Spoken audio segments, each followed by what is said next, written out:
주님이 주시는 아름다운 은혜가 우리의 삶에 있는 것을 인해서 주님께 감사드립니다. 여러분들 기도해 주셔서 은혜 중에 잘 휴가를 보냈습니다. 사실 제 친구가 이제 군목으로 있었어요. 그래서 대령 전역하고 선교사로 떠나면서 같이 가자 그랬어요. 제가 그때 교회를 떠날 상황이 못 돼서 먼저 가라 그리고 제 혼자 보내놨는데 벌써 15년이 지났더라고요. 그리고는 이제 내년에 들어온다 그러니까 제가 정신이 번쩍 나서 작년에 이제 우리 연말 당회할 때부터 하나님 앞에 기도하면서 요번 휴가를 다 미뤄서 이제 지금 이 기간 동안에 다녀오기로 하고, 그리고 지금 네팔을 다녀왔습니다. 선교지를 휴가로 방문하는 게 아주 축복이 있더라고요. 뭐 우리 단기 선교 참여하시는 분들이 다 그러시긴 하겠지만, 하나님 앞에 이렇게 맡기고 이제 어디든지 선교지 가면 선교사님 하라는 대로 하는 게 최고인 거 아니에요. 그래서 다 하라는 대로 따라하겠다 그랬더니 그냥 따라다녔는데 보너스가 너무 많았어요. 잠깐 사진 띄워 주시겠어요? 제가 이 히말라야를 봤습니다. 이게 히말라야라는 게 히말이 눈이고 라야가 집이더라고요. 그래서 아름다운 산들이 펼쳐져 있는 걸 봤는데, 사실 이제 휴가로 가다 보니까 이제 비용도 막 계산하게 되고, 그래서 사실 저 대한항공보다 한 4분의 1 가격 되는 걸로 중국 항공을 찾았어요. 그래가지고 이제 그걸로 중국 사천성 들렸다 가는 비행기를 탔는데, 거기 또 보너스가 있었습니다. 이 사천성에서 그 카트만두로 가는 거가 산악 지역을 주로 움직여 가요. 그래서 한 1시간 반 동안 흰 산을 너무 오랫동안 쳐다봐서 나중에 눈이 부셔가지고 좀 고생했는데, 잠깐 넘겨주실래요? 네, 산에서 보았던 광경들이 너무 아름다운, 보지 못했던 지형들을 보면서 움직여가는 보너스가 있었습니다. 또 넘겨주실래요? 이 안나푸르나를 방문하시는 분들이 가는 포카라라는 지역을 가게 됐어요. 거기 이제 선교사님들과 함께 예배드리는 것 때문에 한 30여 명 정도 우리 한국 선교사님들과 함께 예배드리고 또 조금 섬기는 일을 하고 그러는 시간을 가졌습니다. 근데 갔더니 산이 멀리서 알고 있는 히말라야하고 비행기에서 봤던 거하고요, 또 가까이 다가서서 느끼는 위험이 다르더라고요. 하나님도 그러신 것 같다는 마음이 들었어요. 주님께 가까이 갈수록 그분이 더 장엄하시고 위대하신 분임을 알게 되며 겸손해지는 것처럼 마음을 낮추게 되더라고요. 넘겨주시겠어요? 아침 햇살이 예쁘게 비치는데요, 사실은 이제 저녁에 지는 거하고 아침에 지는 거하고 산 높이가 확인이 되더라고요. 넘겨주실래요? 저는 산들이 이렇게 쫙 높이 있어서 제일 높이 있는 산이 제일 높은 건 줄 알았어요. 근데 이제 아니요, 저 푸차 차프레라고 얘기하는 물고기 꼴이라는 이름을 가진 산이 제일 높게 있는데, 그게 한 6,000m, 한 7,000m 조금 안 되고요. 저쪽에 마나슬루, 오른쪽으로 가보시면 마나슬루 있는데, 마나슬루는 8,000이 넘거든요. 근데 훨씬 낮게 보여요. 왜냐하면 서 있는 곳에서 시각이 어, 산들의 차이를 만드는데, 내가 보기에 높은 산이 제일 높은 산이 아니고 원래 높은 산이 따로 있더라고요. 그리고 재밌는 게 이제 물들었다가 그 이렇게 석양이 사라지잖아요. 사라지는 순서 따라서 황금빛도 사라지고, 먼저 들어오는 순서가 더 높은 산이고, 높은 산은 태양빛에 의해서 정확히 구별이 되어지더라고요. 넘겨주시겠어요? 산만 있는 줄 알았더니 호수도 있어서 그 아름다운 호수에서 좀 평온한 시간을 가지고 우리 선교사님들 만나서 교제하는 시간도 좀 가졌습니다. 넘겨주시겠어요? 요즘 우리 크리스마스 가까워지면 우리 보는 꽃이죠. 너무 예쁘게 이슬에 젖어 있는 모습 보면서 영혼의 쉼과 안식을 얻을 수 있었습니다. 넘겨주시겠어요? 우리 선교사님이, 제 친구 선교사님이 한 15년 정도 했는데 2년 정도는 언어를 철저하게 하셨어요. 세상에 그 대령 전역하고 이제 진급하고 전역하고 이제 그 자신의 모든 여유를 가지고 선교지를 섬기러 떠났거든요. 가서 열심히 언어를 배워서 그 나라 사람들이랑 가까워진 거예요. 그래서 정말 어려운 지역에 있는 분교에 가서 거기 있는 아이들에게 도움을 주고 선생님 생활비를 지원해서 아이들이 성장해 가는 일을 도왔어요. 그랬더니 이제 걔네들이 한 15년 되니까 벌써 커서 걔네들이 또 요즘은 직장 가지고 지원해 오고 하는 일도 한다 그러네요. 애들이 너무 예쁘죠? 하나 더 넘겨주시겠어요? 예, 애들이 아침에 우리 조회라는 거를 얘네들이 하더라고요. 그래서 재밌다 하는 생각을 가졌어요. 넘겨주시겠어요? 예, 다 된 건가요? 예. 아이들과 또 이제 내려주셔도 되겠습니다. 사랑을 나누며 또 기쁨을 나누는 은혜의 시간을 주셨던 거 참 감사드리게 됩니다. 내 생각과 판단에 의해서 움직이는 것과 달리 인도하심을 따라가는 것을 하게 되니까 하나님을 더 경험하게 되는 것 같아요. 하나님이 주시는 기쁨도 있었고 선교사님들이 정말 훌륭하시더라고요. 저는 올해 특별히 우리 저희 교단 대한예수교 장로회 통합 측 파송 선교사님들이 얼마나 귀하게 일들을 하고 있는지에 대한 부분이 제 마음에 큰 감동이었습니다. 이번에 갔을 때도 우리 김병선 목사님, 우리가 같은 교회에 계셨던 목사님이 선교사로 나가셔서 글쎄 그러니까 티벳에 가서 복음을 전하셨더라고요. 와, 그 라차라는 데가 있잖아요. 보통 사람들이 접근하지 못하는 데인데 거기 가가지고 자전거 타고 돌아다니면서 전도를 했다는 거예요. 참 놀라운 얘기죠. 언어도 훈련하고 그 일이 실질적으로 이루어지는 복음 전도로 가고 있는 멋진 선교사님들 봤는데요. 제가 정말 중요하게 깨달은 게 있습니다. 우리 선교사님이 사실은 이제 2015년에 지진이 있었잖아요, 네팔에. 그때 신학교가 다 무너져가지고 그 5층짜리 건물이 3층짜리 건물이 된 거예요. 위에 거 다 무너지고 그걸 다시 리노베이션을 하셨어요. 그리고 그것보다 더 큰 건물을 하나 지셨어요. 근데 저한테 도와달라는 얘기 한 번도 안 하는 거죠. 저희들이 제 또래하고 저희 친구들이 비슷한 게 뭐냐면 후원 요청 같은 걸 할 줄 몰라요. 근데 주님 바라보고 그냥 가니까 하나님께서 그 신학교도 견실하게 세워주셔서 사실은 거기가 문화적으로는 라마 불교도 있고요. 또 라마 불교라는 게 힌두교하고 뒤섞인 게 많잖아요. 그래서 힌두 문화라는 거가 사실은 시바 신 섬기고 그러는 게 좀 음란하고 끔찍한 그림들이 많아요. 그리고는 좀 망가져 있는 모습들이 많고 그런데 신들도 엄청나게 많더라고요. 저는 일본에 8만 신이 있다 그래서 많다 그랬더니 그쪽 동네 갔더니 3억 8천? 자기네 인구보다 많아요. 인구 몇 배가 되는 신이 있더라고요. 그냥 아무거나 다 신인 것 같아요. 그런 의식 속에 살아가는데 이 신학교 교육을 받으니까 삶이 달라지는 거예요. 제가 하나 고아원을 하는 우리 그 현지인 한 분을 이렇게 하는 사역을 보게 됐어요. 이분이 신학교 졸업하고 아이들의 어려움을 보고 결혼하지 않기로 결정한 거예요. 그리고 아이들을 돌보기로 한 거예요. 그래서 그 가난하고 어려운 적에 우리 선교사님이 이제 매달 보내주시는 거 하고 또 기도하면서 이곳저곳에서 도움을 받아서 아이들을 키우는데 갔더니 한 20명 정도 되더라고요. 걔들을 먹여 살리는 거예요. 그것만 놀라운 게 아니라요. 미국으로 5명이나 유학을 보낸 거 있죠. 어떻게 가능한가 그랬더니 또 이게 장학금 제도가 미국에 있는 거를 찾아내 가지고 아이들 보내서 얘들 거기서 구하면 완전히 정말 희망이 없는 애들을 전혀 다른 애들로 만들고 있더라고요. 이것이 교육의 힘이구나. 우리 교육 선교의 중요성에 대해서도 다시 한번 깊이 깨닫는 시간이 있었습니다. 그런데 정말 깨달았던 것은 뭐냐면요. 다 마음이 착하시더라니까요. 선한 마음을 가지고 있는 게 참 좋은 일이라고 확신하고 돌아왔습니다. 제가 좀 부족한 건 많지만 나도 끝까지 선한 마음을 잘 붙잡아야 되겠다 하는 그런 마음의 소원을 가지고 돌아오는 좋은 시간이었습니다. 오늘 선한 양심의 증언, 바울이 했던 표현을 따라 오늘 말씀을 생각하게 됩니다.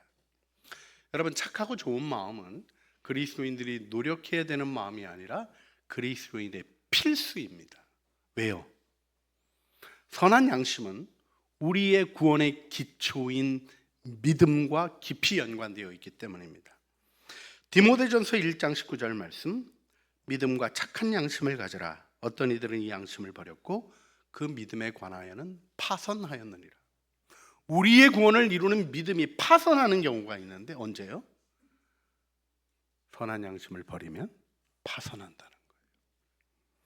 여러분, 이것이 모호한 얘기가 아니라 구체적으로 후메네오와 알렉산더라는 사람의 이름이 언급되고 있습니다.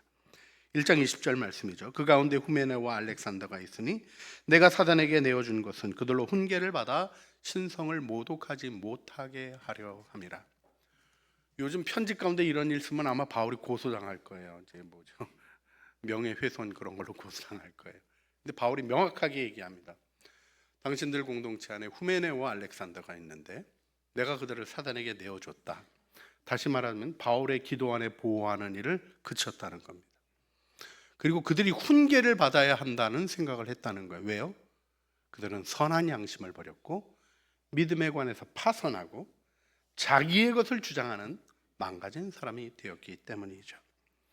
여러분, 우리가 선한 양심 지켜가는 일에 있어서 복되고 아름다운 삶을 축복받은 것을 꼭 기억하셔야 됩니다. 우리 창조교회는 순수한 사랑이 앞서가는 교회입니다. 맞습니까? 할렐루야. 여러분들이 그 교회에 나오셨고요. 지금도 이 아침에 주님의 인도하심에 순종하시면서 예배에 나오셔서 예배를 드리고 있습니다. 우리 서로를 축복해 주셨으면 좋겠어요. 당신 안에 있는 착하고 좋은 마음을 축복합니다.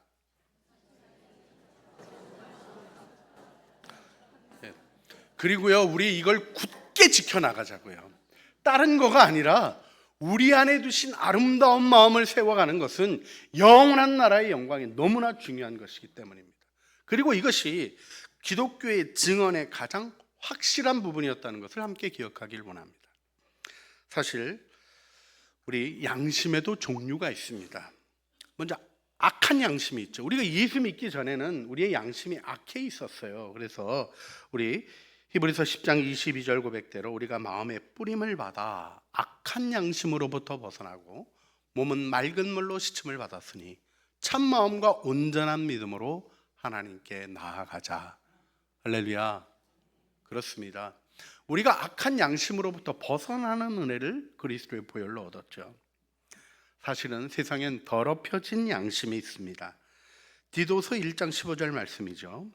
깨끗한 자들에게는 모든 것이 깨끗하나 더럽고 믿지 아니하는 자들에게는 아무것도 깨끗한 것이 없고 오직 그들의 마음과 양심이 더러운지라. 마음과 양심이 더러우면 어떤 일이 일어난다는 거예요?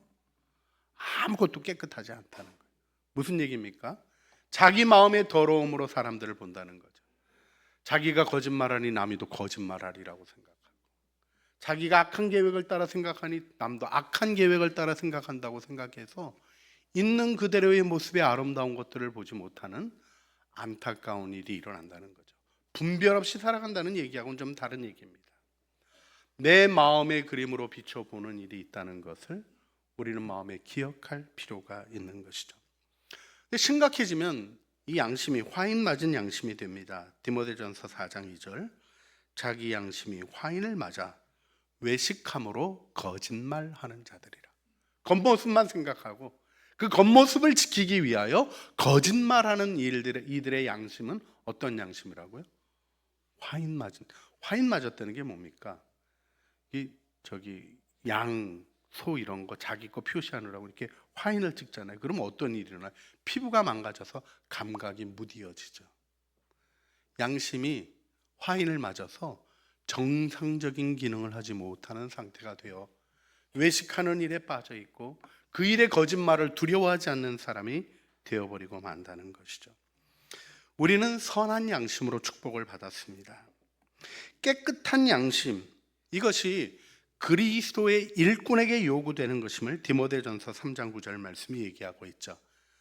깨끗한 양심에 믿음의 비밀을 가진 자라야 할지니. 깨끗한 양심이 있으면 믿음이 파선하지 않고 나아갑니다. 그럼 어떤 경험을 하게 됩니까? 그 믿음으로 말미암아 하나님의 일을 경험하게 되는 거죠. 이것이 바울의 삶입니다. 하나님의 일, 그럼 무슨 대단하고 큰 일 이렇게 생각하실지 모르겠어요. 정말 중요한 하나님의 일은 무엇입니까? 내 삶에 함께 하시고 삶의 노력을 의미 있게 하시고 누군가에게 축복이 되게 하시는 복의 길을 걸어가는 것이죠. 그래서 선한 양심을 가지는 일이 너무나 중요한 것입니다. 베드로전서 3장 16절 말씀을 보면 선한 양심을 가지라. 이는 그리스도 안에 있는 너희의 선행을 욕하는 자들로 그 비방하는 일에 부끄러움을 당하게 하려 함이라. 여러분, 이 말씀이 굉장히 중요한 비밀 하나를 보여주고 있습니다. 우리의 선한 양심이 우리의 선행을 욕하고 모욕하고 모함하는 모든 일들이 부끄럽게 되는 것이 될 것이라는 거예요. 여러분, 이 일을 믿으십니까? 하나님은 심판하시는 분이십니다. 우리가 선한 양심을 가지고 살아가는 일에 있어서는 하나님의 심판을 마음에 두는 의식이 있는 거죠. 양심이라는 말은 다른 것이 아니라 내가 알고 하나님이 아시는 것. 이 헬라어도 그렇고 독일어도 그렇고 영어도 그렇고 라틴어 콘시엔티아 이게 같이 안다라는 의미예요. 하나님이 알고 내가 아는 그 의식 속에서 우리는 우리의 마음을 세워가는 일을 하게 되는 것이죠. 근데요, 선한 양심 그러면 우리가 보통 착하고 좋은 마음 그러면 착하다라는 말이 가지는 어리숙함을 생각할 때가 있습니다. 그렇죠. 착한 사람이 좀 어리숙하잖아요. 여러분 동의 안 하시는군요. 여러분이 착한 사람이라 그러셔요.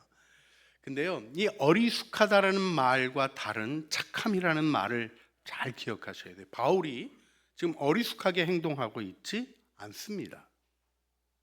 나는 양심을 따라 모든 일을 하나님 앞에서 살아가고 있다고 증언하는 그의 삶에는 착해서 당하는 일을 허락하는 방치된 삶의 모습을 가지지 않아요. 저는 이 부분을 오늘 말씀을 묵상하면서 더 깊이 생각하게 됐습니다. 양심을 거부하는 일은 안전하지도 않고 행복을 망가뜨리는 불행한 일입니다. 그런데요, 바보 예수, 저는 그 말이 가지는 중요한 의미를 이해합니다. 세상이 보기에는 바보라는 거예요. 그러나 그 길을 걸었다는 거죠. 근데 예수님이 바보 같은 일을 하셨습니까? 아니요. 온 세상을 구원하셨습니다. 우리의 죄의 문제를 해결하고 하나님이 주시는 거룩한 삶의 능력이 나타나는 하나님의 구원을 이루신 것이죠. 할렐루야. 착하다라는 말은요, 오늘 바울의 모습에서 보는 것과 같이 담대함을 일으키는 부분이에요. 여러분, 누가 당당합니까? 양심에 꺼리낌 없는 사람이 당당한 거예요. 말은 그렇게 하는데 그렇게 살지 못하면 그 일에 대하여 위축될 수밖에 없는 게 사람이고요. 그걸 거부하려고 노력하다가는 회개하지 않고 그 일을 유지하다가는 화인 맞은 양심이 되어버리고 마는 거예요.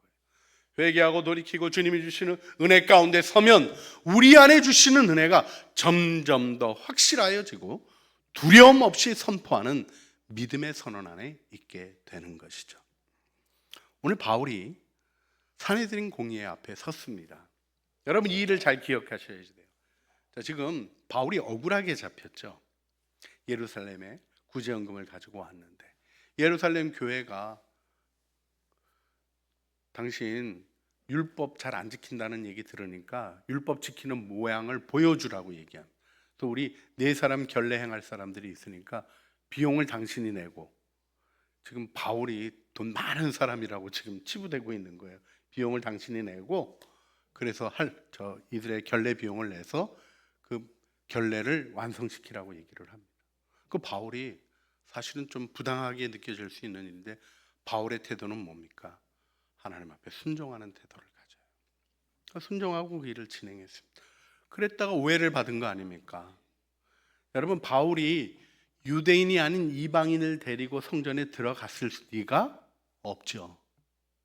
그런 일 한 적이 없는 사람이고, 바울은 유대인의 율법이 무엇인지 정확히 이해하고 있는 사람이었기 때문에 그런 일 하지도 않습니다.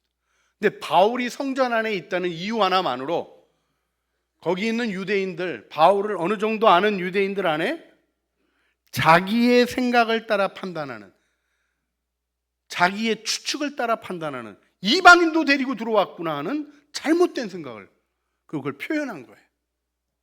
생각만 하는 일이야 어쩔 수 없겠다 싶은데 그 표현까지 해서 바울이 지금 매맞아 죽을 일이 생겨서 천부장이 안토니오 성처에서 내려다 보니까 소란이 일어나니까 가서 바울을 데리고 온 겁니다. 그리고는 산헤드린 공의회에 서게 된 거예요. 여러분, 산헤드린 공의회는 주데아라는 이 로마의 10군데의 식민지, 연방 개념입니다. 주데아라는 이 오이쿠메네라고 부르는 연방 중의 하나인 유대가 가지고 있는 정치 제도 속에 로마에게 점령당하기 전에 가지고 있었던 제도가 유지되게 하는 로마의 정책을 따른 일이었어요. 그래서 산헤드린 공의회가 권한을 갖고 있고요. 대제사장, 이 왕이며 제사장인 하스모니안가의 왕가를 이어온 사독계열 제사장이라고 이야기는 하는데 정당성이 좀 확보되지 않아서 어려움이 늘 있었습니다. 그런데요, 이들에 의해서 진행되는 일로 인해서 여러분 기억하시죠? 대제사장이 군대도 가지고 있었잖아요. 예수님 체포하러 갈 때. 그만큼 권한이 주어져 있었어요.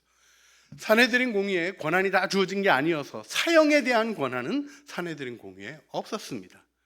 근데 예외가 하나 있어요. 성전을 모독하는 일에 대한 사형 선고는 산헤드린 공의회가 할 수 있도록 로마가 허용했던 거예요. 그래서 여러분, 예수님을 십자가에 못 박는 일에 대한 고소도 처음에 그 산헤드린 공의회에서 뭐로 시작이 됩니까? 성전을 헐라 3일 만에 짓겠다 그랬다. 뭐 이런 식의 성전 모독죄로 몰아가는 겁니다. 왜요? 성전 모독죄가 사형을 이끌어낼 수 있는 산헤드린 공의회의 권한이었기 때문이죠. 오늘 바울도 썼던 이유가 뭡니까? 이방인을 데리고 성전에 들어왔다는 모함. 그런데 그것이 유일하게 바울을 죽일 수 있는 산헤드린 공의회에 주어질 수 있는 권한이었죠. 바울이 이런 위험을 당하고 있는 겁니다. 근데 바울이 하는 얘기가 뭡니까? 난 그런 일 한 일 없습니다. 이 얘기가 시작이 아니라 나는 양심을 따라 하나님을 섬깁니다. 이 이야기부터 하는 거예요. 여러분, 이 당당함이 어디로부터 나오는가 하는 것을 보셔야 합니다. 왜 우리 그리스도인들이 나를 그리스도인이라고 밝히는 것을 당당히 하지 못하고 위축될까요? 진정 상대방에 대한 배려 때문에 그런 것일까요? 아니면 내 양심으로부터 하나님을 섬기는 일에 대한 단호한 태도가 우리 안에 확립되지 못하기 때문에 흔들리는 것은 아닐까요? 좀 우리 자신을 생각해 보아야 한다라는 생각을 해보게 됩니다. 이때 한 가지 중요하게 기억하셔야 될 게 있습니다. 바울은 착하게 산다고 자신의 삶을 방치하지 않았다는 겁니다. 착하니까 매 맞아도 돼, 뭐 세상이 악하니까 그럴 수도 있는 거야, 이러지 않았어요. 천부장이 바울을 때리라고 신문하라고 했을 때 바울이 자기가 로마 시민인 것을 밝힙니다. 로마 시민은 함부로 대할 수 없는 것이 그 시대의 법이었어요. 그는 자신에 있는 언어를 통해서, 언어적 능력을 통해서 천부장을 설득하고, 언어적 능력을 통해서 또 유대인들을 설득하고, 또 그 다음엔 자신이 가지고 있는 것 속에 자신을 보호하는 일을 철저하게 합니다. 그래서 그가 함부로 유대인들에게 넘겨지지 않았던 거예요. 지금 바울을 죽이려는 계획이 있는 산헤드린 공의회가 모였을 때도 바울이 자기의 신앙을 고백합니다. 나중에 보겠습니다만은 예수 그리스도 안에 있는 부활의 소망이 너무나 중요한 것이었기 때문에 그것을 얘기했는데, 그것 때문에 파당이 있어요. 사두개파하고 바리새파 있는데, 이 사람들은 확진 편향 이렇게 얘기해야 되는 대로 서로 공격하는 데만 익숙해 있었어요. 사두개인은 부활이 있다 그러고 없다 그러고, 바리새인은 있다 그러니까 부활이라는 말 나온 것 때문에 자기들끼리 다퉈서 산헤드린 공의회가 아무 결정도 못하게 된 거죠. 이 지혜 속에 바울이 걸어갑니다. 우리가 다음번 말씀 우리 12절로부터 보게 되면 자결단이 구성이 돼요. 40명이 바울을 죽이기 전에는 먹지도 않고 마시지도 않겠다 하는 극단적인 결단을 한 사람들이, 내가 죽어도 저 인간은 꼭 죽여야 되겠다, 이런 사람이 40명이나 나왔어요. 그리고 그들은 양심을 따르는 사람들이 아니기 때문에 거짓말해서 자기들의 목적을 이루기 위해 지금 안토니오 성체에 있는 바울을 헤롯궁 있는 산헤드린 공의회 쪽으로 다시 부르면 그 길 중가운데서 자기들이 어찌하든지 바울을 죽여버리겠다는 결정을 했던 거죠. 근데 그 정보를 알게 됐을 때 주님이 알아서 하시겠지, 그렇게 안 했어요. 바울이 자기를 보호할 수 있는 최선의 노력을 합니다. 그리고 분위기가 지금 자꾸 바뀌어가요. 예루살렘에서 지금 제일 중요한 인물이 누가 되고 있습니까? 바울이 되고 있습니다. 사내들인 공의 앞에서 복음을 증언하고, 그 다음에는 베스토 앞에서, 벨릭스 앞에서, 총독들 앞에서 주님을 증언하고, 헤롯 아그리파 분봉왕 앞에서 하나님을 증언하고, 결국은 로마에 가서 가이사 앞에 서는 일까지 그가 나아갑니다. 여기서 우리가 한 가지 주목해야 될 부분이 있습니다. 바울이 어려울 때마다 주님이 나타나셨다는 거예요.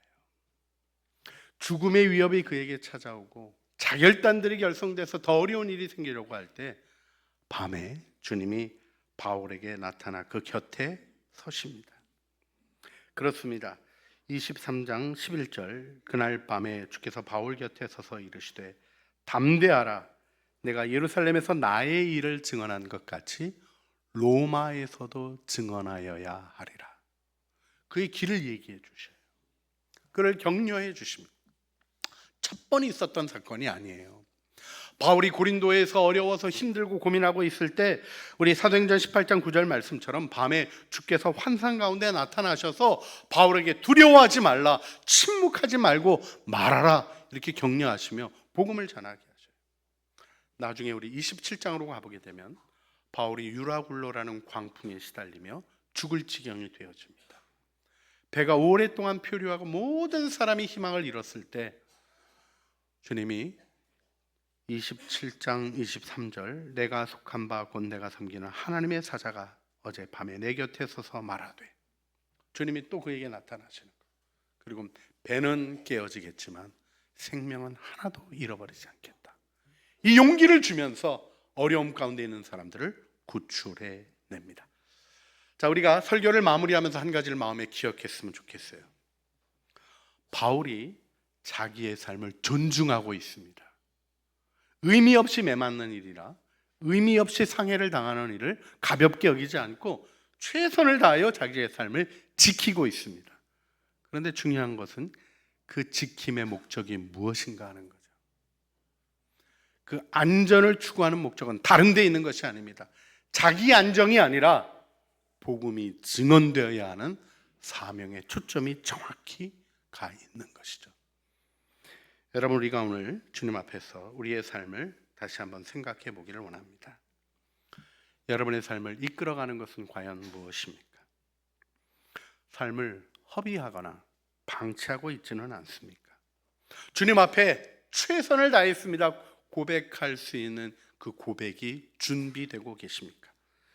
디모데후서 4장 7절에 바울은 이렇게 얘기합니다. 나는 선한 싸움을 싸우고 나의 달려갈 길을 마치고 믿음을 지켰으니. 이것이 바울이 인생 끝에 했던 고백이고, 이어지는 8절에서 이제 후로는 나를 위하여 의의 면류관이 예비되었으므로 주 곧 의로우신 재판장이 그날에 내게 주실 것이며 내게만 아니라 주의 나타나심을 사모하는 모든 자에게도니라 고백하게 됩니다. 바울에게 뭐가 있는 거예요? 명확한 선한 마음으로 의식하는 게 있는 겁니다. 하나님이 마지막 날 내 삶을 심판하신다. 정확한 겁니다. 그 마음의 정확함 때문에 그는 거짓된 일을 걸을 수 없었고, 증언하는 일에 주저하지 않았고, 부끄러움 없이 선한 싸움을 싸웠다 고백하는 길을 도덕적 노력으로 이루어간 게 아니라요, 양심의 꺼리낌 없이 행할 수밖에 없는 하나님 의식 속에서 그 일을 세워갔던 것이죠.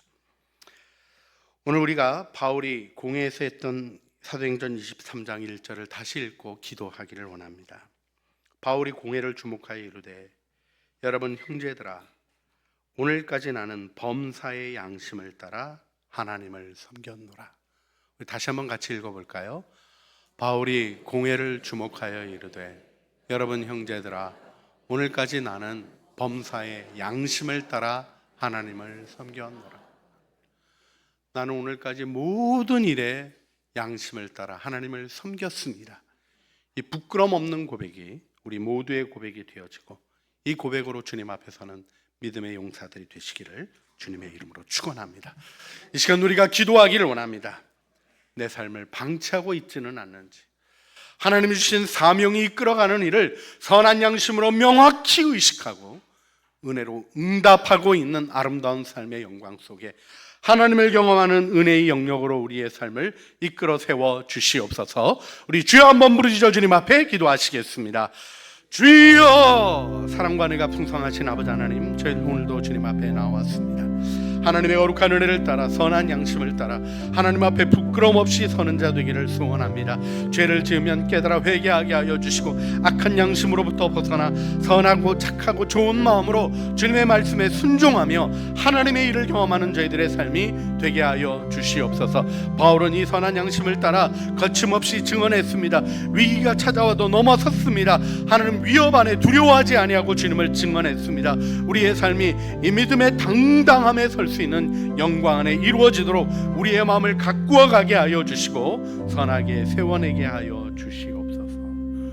우리 구주 예수 그리스도의 이름으로 기도합니다. 아멘. 믿음의 고백으로 함께 부르시겠습니다. 어디든지 예수 나를 이끌며 어디든지 예수 함께 가려 함께하니 가면 나없고 예수님과 동행하면 겁없네. 어디를 가든지 겁낼 것 없네. 어디든지 예수 함께 가려네. 세상 친구 모두 나를 떠나도 주와 동행하면 외로움 없겠네. 가는 길이 위태하고 험해도 어디든지 예수 함께 가려네. 어디를 가든지 겁낼 것 없네. 어디든지 예수 함께 가려네. 어둠들을 나를 에워쌀 때에 주가 함께 계신 믿고 자려네. 죽은 후에 천국에서 깨어나 예수와 함께 길이 살리라. 어디를 가든지 겁낼 것 없네.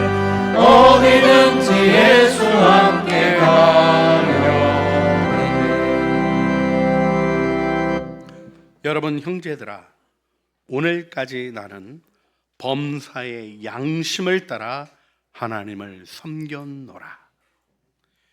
이제는 우리 주 예수 그리스도의 은혜와 아버지 하나님의 사랑과 성령 하나님의 교통하심이 하나님 앞에 착하고 좋은 마음, 주 예수의 보혈로 씻겨진 선한 양심으로 담대히 당당히 사명에 집중하며 하나님의 심판을 기억하는 의식 속에 걸어가기를 소원하는 사랑하는 주의 자녀들 머리머리 위에와 은혜로 주신 가족 식구들 가운데 수고하는 생업 위에 창조교회와 하나님의 뜻을 따라 순종하며 나아가는 모든 사역들 위에 이제와 영원토록 함께 있어지기를 간절히 축원하옵나이다.